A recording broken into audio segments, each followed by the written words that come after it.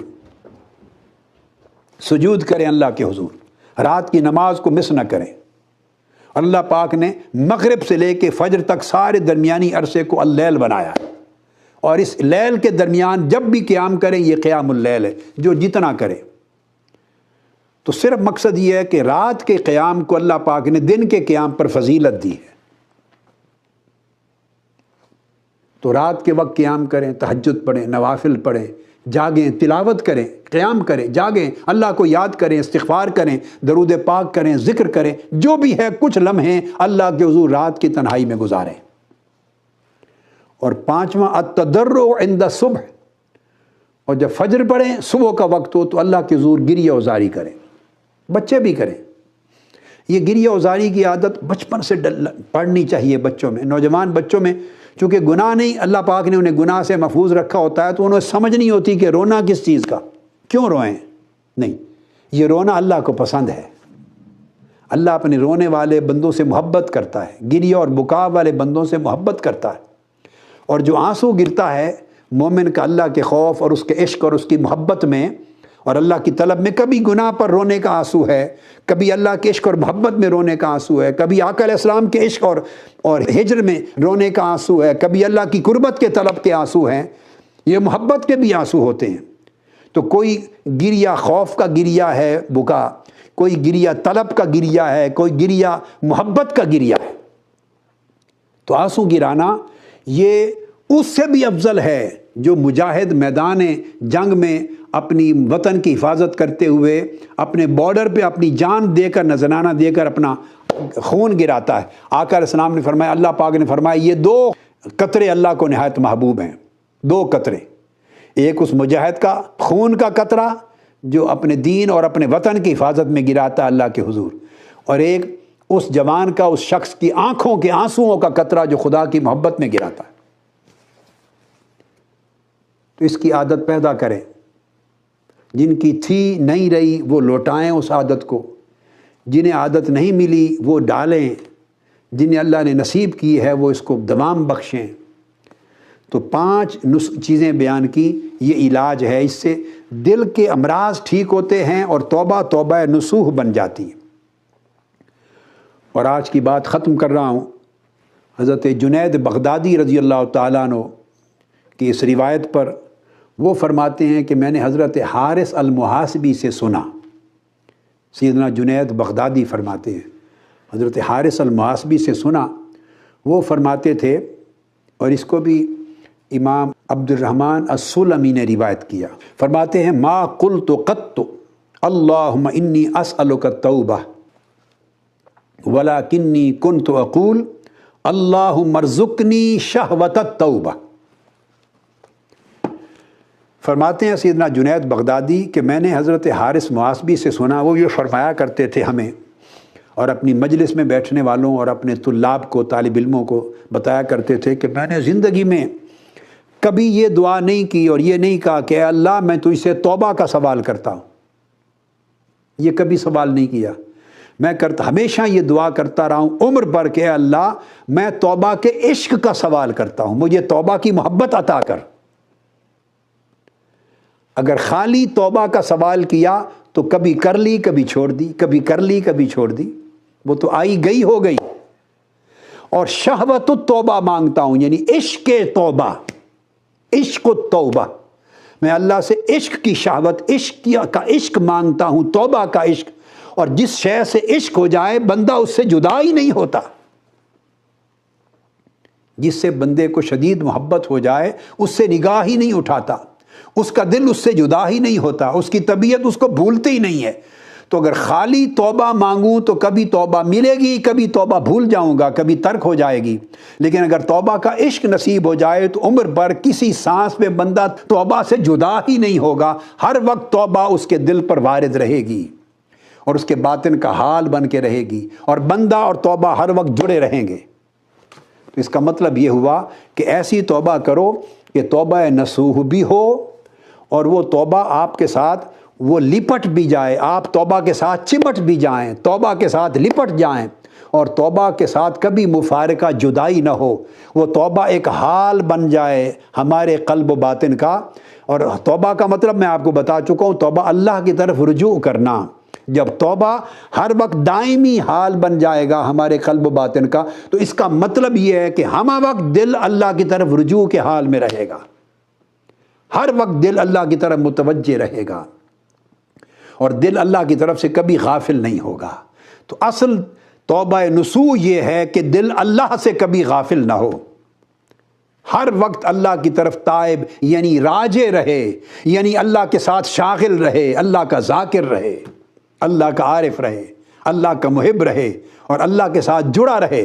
تو جب دل ہر وقت اللہ کی طرف راغب رہتا ہے تو وہ دائمی وہ بندہ اواب رہتا ہے، ہمہ وقت اللہ کے ساتھ حالت توبہ، تعلق توبہ میں رہتا ہے۔ اور میں نے آپ کو سمجھا دیا کہ اس کے بعد پھر ان تمام اثرات بد کو زندگی سے نکال دینا جو گناہ ہیں، خواہ وہ عبادات میں کے دائرے میں ہیں، خواہ وہ معاملات کے دائرے میں ہیں، خواہ وہ آداب کے دائرے میں ہیں، خواہ وہ حقوق اللہ میں ہیں، خواہ وہ حقوق العباد میں ہیں، تاکہ اللہ کی کوئی بھی نافرمانی نہ ہو، خواہ وہ اللہ کے حقوق سے تعلق رکھنے والے عمل میں تھی، حقوق اللہ میں، عبادات میں، خواہ وہ بندوں کے حقوق کو تلف کرنے کے معاملے میں تھی، حقوق العباد سے تھی۔ بندہ جب اللہ کے ساتھ اپنے قلب کو دائماً جوڑ دیتا ہے تو پھر دوسرے لوگ بھی اس کے ضرر سے بچ جاتے ہیں، اور وہ بھی شیطان، نفس اور دنیا کے ضرر سے بچ جاتا ہے۔ اللہ رب العزت کے حضور التجا ہے کہ اللہ پاک ہمیں دائمی ایسی توبہ نصوح اور توبہ کاملہ کا حال عطا فرما دے، اور اس حال کو ہمارے لیے مقام بنا دے، اس کو مستقل استقامت کے ساتھ ہمیں اس پر قائم رکھے۔ اللہ پاک ہمارے اوپر کرم فرمائے اور ہمارے صغائر و کبائر سارے بخش دے، اور ہمیں اس کامل توبہ اور توبہ نصوح کی توفیق عطا فرمائے۔ وما علینا الا البلاغ، والسلام علیکم ورحمۃ اللہ وبرکاتہ۔